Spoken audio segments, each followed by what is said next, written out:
안녕하세요. 반갑습니다. 주갈성교회 유형 목사입니다. 지난 한 주간 잘 보내셨어요? 오늘은 2025년도 5월 넷째 주일 아침입니다. 이 거룩한 주일 아침에 변함없이 여러분들을 이 예수 그리스도의 복음으로 또 예수 그리스도의 말씀으로 만나게 되어서 얼마나 감사한지 모릅니다. 이 시대를 살아가는 우리에게 가장 소중하고 필요한 것은 바로 예수 그리스도를 아는 지식입니다. 많은 사람들이 당장 먹고 살아야 하고 삶 속에 있는 그 많은 문제들 때문에 우리 눈에 보이는 물질이 가장 중요하고 필요하다고 생각합니다. 절대로 그렇지 않습니다. 오늘 이 예배와 말씀을 통해서 지금 우리에게 가장 소중하고 중요한 것이 무엇인지 다시 한번 깨닫는 시간이 되시기를 바랍니다. 그리고 우리에게 이 예수 그리스도를 아는 지식이 자랄 수 있도록 언제나 은혜를 베풀어 주시는 그 하나님 아버지께 감사와 영광을 돌리는 시간이 되시기를 바랍니다. 오늘 우리에게 주시는 말씀 보겠습니다. 베드로후서 3장 18절입니다. 오직 우리 주 곧 구주 예수 그리스도의 은혜와 그를 아는 지식에서 자라가라. 영광이 이제와 영원한 날까지 그에게 있을지어다. 아멘. 오늘 말씀 전하기 전에 한 가지 공지사항 전해드리겠습니다. 이번 주 목요일에 진행되는 이 주갈성 성경 강좌는 제 개인적인 일정으로 한 주만 휴강을 좀 해야 될 것 같습니다. 그리고 이후에 7월 24일 날 이 종강하는 날까지 휴강이 없이 매주 진행이 될 예정입니다. 이 점을 잘 참조하시고 혹시나 이번 주 목요 성경 강좌에 처음으로 신청하고 참석하려고 계획하셨던 분들은 다음 주에 연락을 주시고 참석해 주시면 감사하겠습니다. 오늘은 베드로후서의 마지막 강해 설교입니다. 작년 12월 15일부터 이 베드로전서 강해를 시작을 했고 또 5개월이 좀 지난 오늘 마침내 이 베드로후서까지 마무리하게 되었습니다. 베드로가 쓴 이 두 편지를 설교하면서 이전에 오랫동안 설교한 이 바울 서신과는 그 표현 방식에 있어서 많은 차이점을 느꼈습니다. 베드로의 표현은 때로는 낯설기도 하고 그 한두 마디 안에 이 함축된 복음의 메시지가 너무 크고 많아서 제가 당황한 적도 많이 있었습니다. 그러나 이 베드로의 이 담대한 복음의 표현을 통해서도 우리는 베드로가 너무나 성도들을 사랑하고 이 혹독한 핍박과 이 고난 가운데 있는 성도들을 격려하고 복음을 통해서 이 성도들의 믿음을 지키게 하려고 얼마나 애쓰고 있는지를 알 수 있었습니다. 더구나 성도들을 향한 이 베드로 사도의 이 절절한 마음은 예수님을 3번이나 부인한 자신을 용서해 주시고 사랑해 주시면서 내 양을 먹이라 라고 말씀하신 그 주님의 명령에 끝까지 충실한 그 베드로의 모습에서 나왔다는 사실을 우리가 쉽게 알 수 있었습니다. 이 영상을 보고 계신 주갈성교회 성도 여러분, 지금 이 순간 저와 여러분 모두가 예수 그리스도의 복음 앞에 있다는 이 사실은 그 예수님의 오래 참으심과 긍휼 때문에 가능했다는 사실을 다시 한번 분명히 깨닫게 되시기를 바랍니다. 그리고 베드로에게 주신 그 동일한 은혜와 사랑을 우리에게도 주신 그 주님께서 우리 각자에게 어떤 말씀을 하고 계신지를 분명히 깨닫게 되시기를 바랍니다. 베드로 사도가 끝까지 목숨을 다해 이 주님의 양들을 먹인 것처럼 우리는 주님 오시는 날까지 그리고 우리가 이 땅에서 마지막 숨을 쉴 때까지 무엇을 위해 살아야 하는지를 여러분 모두가 분명히 깨닫고 주님의 사명을 알게 되시기를 바랍니다. 그렇게 각 사람에게 주님께서 주시는 그 사명의 역할이 다 다르겠지만 한 가지 우리 모두에게 똑같이 중요한 것은 바로 예수님을 아는 지식이 날마다 자라야 한다는 사실입니다. 왜냐하면 그것이 바로 주님께서 우리에게 주시는 그 사명을 분명하게 알 수 있는 가장 중요한 기초가 되기 때문입니다. 여러분들 모두 날마다 주님을 아는 지식이 자라게 되시기를 진심으로 바랍니다. 지난주 3장 본문에서 베드로는 예수님이 다시 오시는 것에 대해서 오시지 않으니까 실망을 하고 믿음이 흔들리고 있는 그 성도들을 위해서 주님께서 왜 더디 오시는지에 대해서 아주 자세히 설명해 주는 내용을 봤습니다. 당시 주님께서 다시 오신다는 분명한 사실을 믿고 있었던 성도들이 그 다시 오시는 시기에 대한 오해를 가지고 있었기 때문에 실망하고 믿음이 흔들리고 있었던 성도들이 많이 있었기 때문입니다. 그리고 이러한 사실을 이용해서 그 주변에 이 성도들을 조롱하는 자들이 나타나서 너희가 믿는 그 예수 그리스도가 다시 온다는 그 약속이 어디 있느냐라고 말하는 자들이 생겨났습니다. 실제로 베드로가 편지를 쓰고 있었던 그 당시에 성도들을 조롱하고 이런 말을 하는 자들이 많이 있었지만 실상 베드로의 말씀 속에 말세예라는 표현을 통해서 그때뿐만 그런 자들이 있었던 것이 아니었습니다. 베드로는 그 당시 성도들뿐만 아니라 그 이후 세대에 오는 모든 수많은 성도들에게도 똑같이 이렇게 성도들이 붙들고 있는 주님의 오심에 대한 약속을 뒤흔드는 조롱하는 자들이 있을 것이라는 것을 알고 있었던 것입니다. 그리고 2000년이 지난 이 순간에 그 베드로의 예상대로 이 시대에 예수님께서 다시 오신다는 그 약속을 조롱하는 자들이 있고 또 성도들은 그 약속 자체를 잊어버리고 사는 세상이 되었습니다. 이 땅의 주일마다 교회에 모여 예배드리는 수많은 성도들이 있지만 주님께서 다시 오신다는 그 약속을 붙들고 그 주님 오심을 간절히 기다리고 있는 성도들이 거의 없기 때문입니다. 대부분 성도들이 이 땅의 눈에 보이는 축복에만 관심이 있고 이 땅에서 예수 믿으면 부자 된다고 하는 이 엉터리 설교들만 쫓아다니며 듣고 있기 때문입니다. 다시 말해서 베드로후서 3장의 메시지는 그 당시 있었던 성도들뿐만 아니라 지금 현재 우리에게도 너무나 중요한 메시지입니다.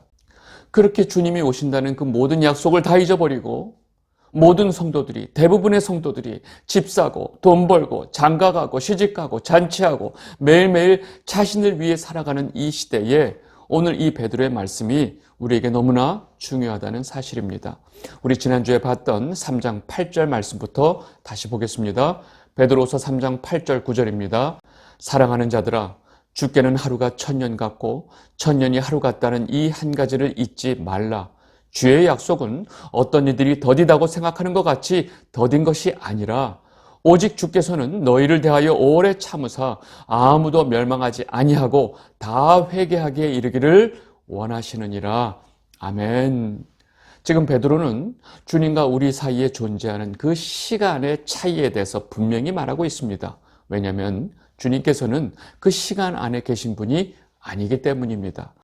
그리고 무엇보다 주님께서 다시 오시는 것이 더디다고 느끼는 것은 더딘 것이 아니고 주님께서 오래 참으시면서 하나님의 택한 백성은 단 한 명도 멸망하지 않게 하기 위해서다라고 베드로가 말하고 있습니다.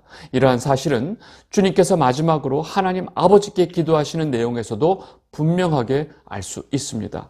요한복음 17장 12절입니다. 내가 그들과 함께 있을 때에 내게 주신 아버지의 이름으로 그들을 보존하고 지켰나이다.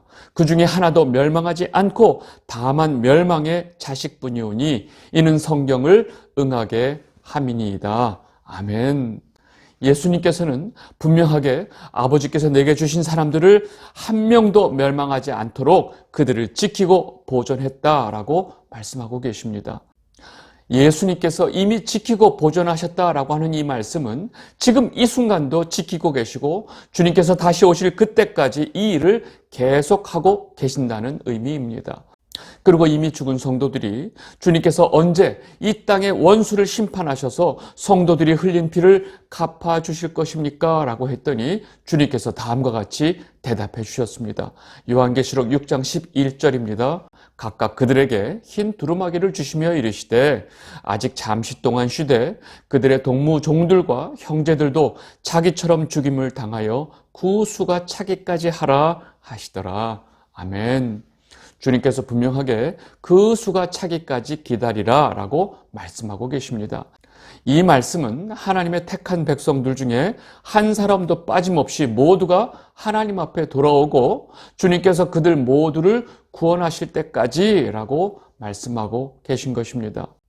베드로는 이렇게 주님께서 왜 더디 오신다고 느끼는지 그 이유를 분명하게 설명하고 있습니다. 그리고 오직 아버지만 아시는 그때가 되면 주님께서 분명하게 다시 오신다라고 말합니다. 베드로서 3장 10절 그러나 주의 날이 도둑같이 오리니 그 날에는 하늘이 큰 소리로 떠나가고 물질이 뜨거운 불에 풀어지고 땅과 그 중에 있는 모든 일이 드러나리로다. 아멘. 여러분 말씀을 잘 보면 주의 날이 도둑같이 오는 것이지 주님께서 도둑처럼 오시는 것이 아닙니다. 말씀을 분명하게 읽고 이해하셔야 됩니다. 주의 날이 도둑같이 온다라는 이 표현은 모든 사람들이 잠을 잘 때 도둑이 집에 들어오는 것처럼 이 세상에 그 누구도 예상하지 못한 그때에 주의 날이 온다라는 것을 의미하고 있습니다. 다시 오신다는 그 약속을 하시고 승천하신 예수님께서 지난 2000년 동안 오시지 않게 되니까 이 세상 모든 사람들 중에 그 약속을 그 누구도 기억하지 않고 알지도 못하는 세상이 되어 버렸습니다. 놀라운 사실은 지금 이 순간 주님께서 다시 오셔도 성경의 말씀대로 그날이 도둑같이 오게 된다는 사실입니다. 왜냐하면 모든 사람들이 지금 영적으로 잠을 자고 있고 아무도 주님이 다시 오심에 대해서 기대하고 있지 않기 때문입니다. 그래서 베드로는 성도들에게 너희는 깨어서 주의 날, 하나님의 날이 임하기를 바라고 간절히 사모해라 라고 말하는 것입니다. 베드로서 3장 12절입니다. 하나님의 날이 임하기를 바라보고 간절히 사모하라. 그 날에 하늘이 불에 타서 풀어지고 물질이 뜨거운 불에 녹아지려니와. 아멘. 온 세상이 잠들어 있을 때 도둑처럼 오는 그 주의 날은 그 날을 간절히 사모하던 성도들에게는 기쁨과 환희와 승리의 날이 될 것입니다. 그러나 이 땅에서 하나님을 무시하고 자신들의 힘으로 모든 것을 할 수 있다고 꿈꾸는 이 모든 세상 사람들에게는 불의 심판의 날이 될 것입니다.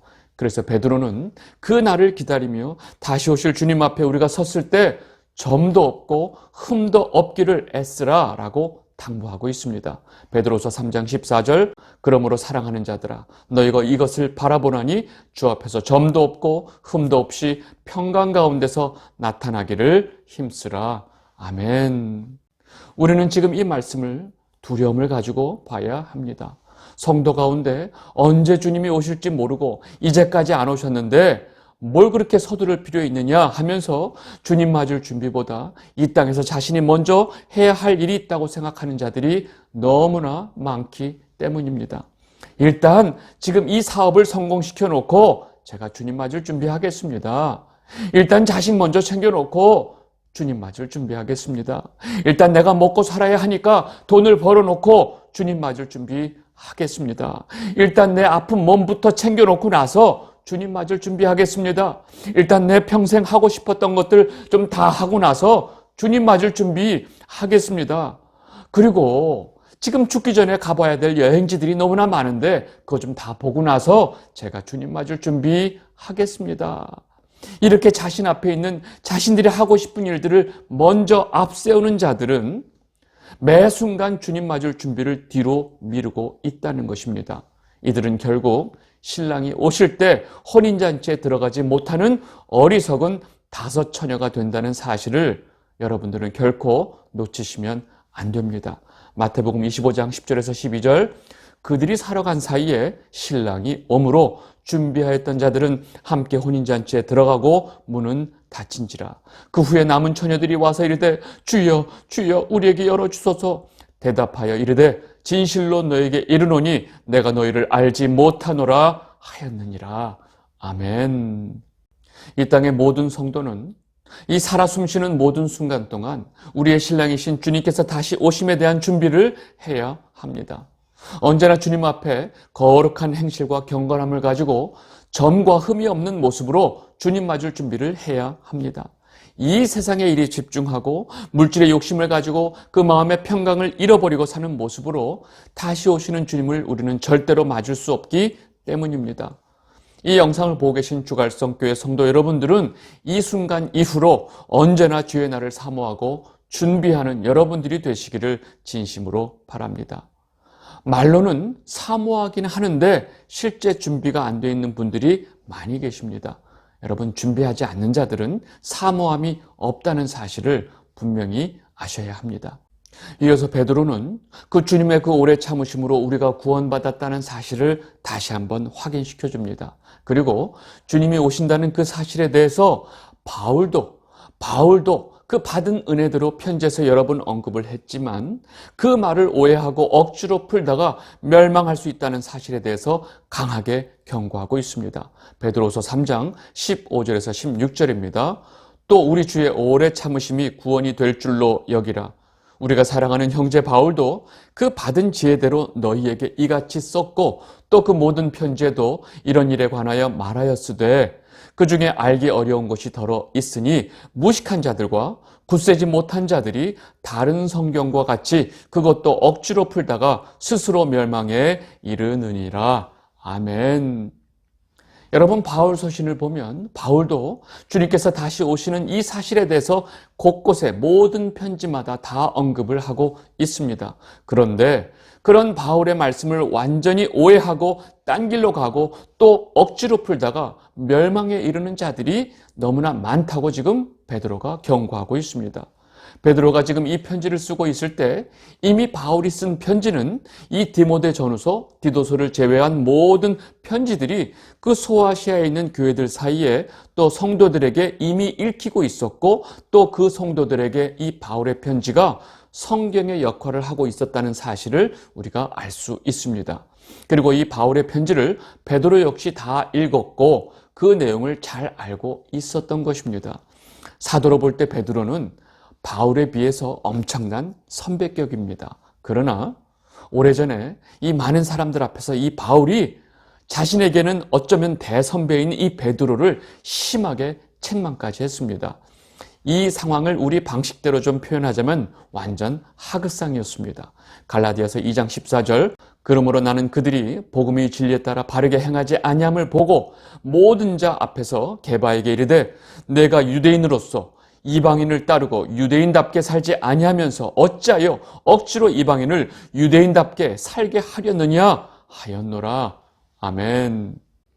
여러분, 사실 이 여러 가지 상황을 보건대 베드로가 완전히 실수한 것은 사실입니다.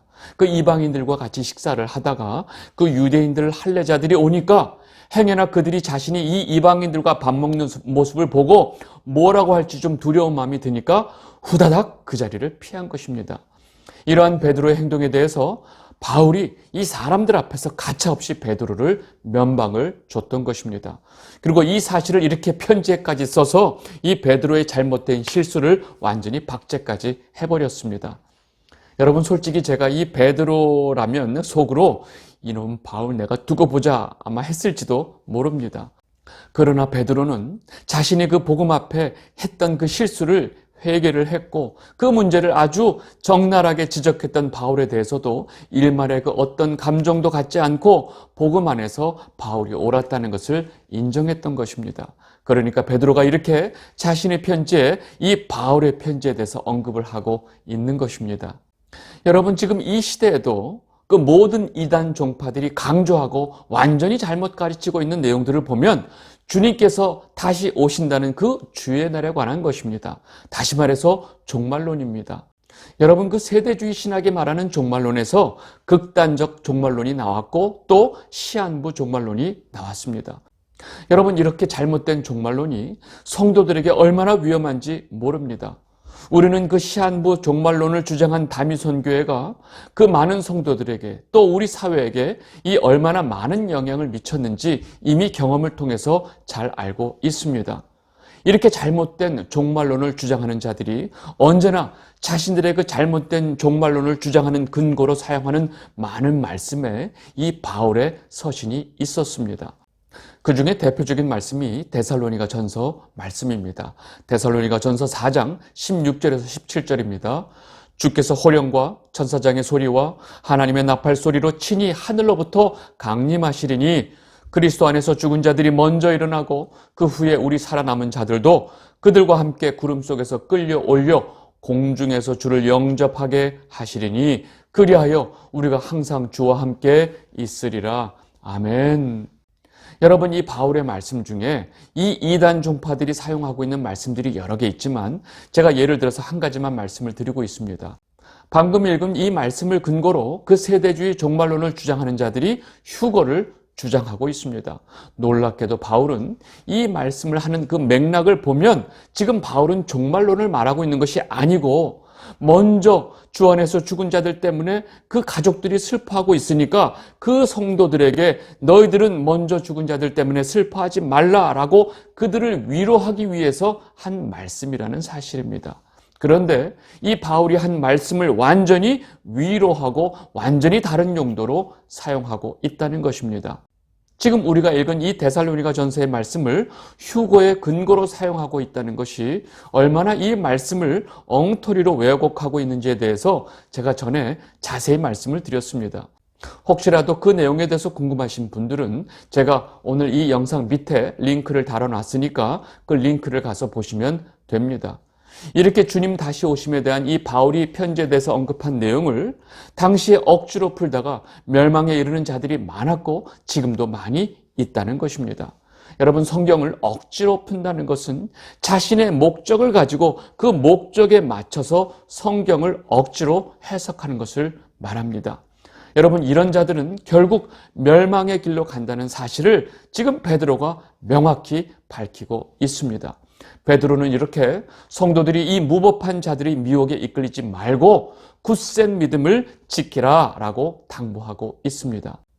그리고 마지막으로 베드로는 그 영지주의에서 말하는 그 영적인 지식이 우리를 구원하는 것이 아니고 우리에게는 예수 그리스도의 지식이 제일 중요하다는 사실을 강조하면서 이 편지를 마무리하고 있습니다. 베드로서 3장 17절 18절입니다. 그러므로 사랑하는 자들아, 너희가 이것을 미리 알았은즉 무법한 자들의 미혹에 이끌려 너희가 굳센 데서 떨어질까 삼가라. 오직 우리 주 곧 구주 예수 그리스도의 은혜와 그를 아는 지식에서 자라가라. 영광이 이제와 영원한 날까지 그에게 있을지어다. 아멘. 베드로는 이 편지 전체가 그 영지주의 이단에 대해서 경계를 시키는 내용이 주이기 때문에 그 영지주의에서 말하는 그 영적인 지식이 우리에게 중요한 것이 아닌 예수 그리스도를 아는 지식이 중요하다는 것을 강조하면서 편지를 끝내고 있습니다. 그리고 주님의 영광이 세세토록 영원히 주님께 있을 것을 찬양하면서 편지가 마무리됩니다. 이 영상을 보고 계신 주갈성교회 성도 여러분, 여러분들은 지금 이 순간 예수 그리스도에 대해서 얼만큼 알고 계신가요? 주님께서 우리에게 해주신 말씀들을 다 알고 그 말씀들을 다 깨닫고 또 그 말씀대로 살고 계신가요? 아니면 여기저기 귀동냥으로 들은 정리되지 않은 그 예수님에 대한 편파적인 지식들로 지금 신앙을 버티고 계신가요? 주님 오실 때 다 없어질 그 썩어질 것들에 대해서는 그렇게 치밀하고 조직적으로 체계적으로 연구하고 공부하면서 왜 우리에게 제일 중요한 예수님에 대한 그 지식은 그렇게 대충대충 엉터리로 공부하고 계신가요? 어설픈 세상 지식에 대한 욕구는 그렇게 하늘을 찌르면서 정작 우리에게 생명을 주시는 주님의 말씀에 대해서는 왜 그렇게 뜨뜻미지근하신가요? 여러분 모두 주님 오실 때까지 아니면 우리가 이 세상을 떠나기 전까지 예수 그리스도의 지식이 우리에게 가장 중요하다는 사실을 분명히 깨닫게 되시기를 바랍니다. 그리고 여러분들 모두가 날마다 말씀을 통해서 예수 그리스도를 아는 지식이 자라게 되시기를 진심으로 바랍니다. 오늘 말씀 여기까지 하도록 하겠습니다. 감사합니다.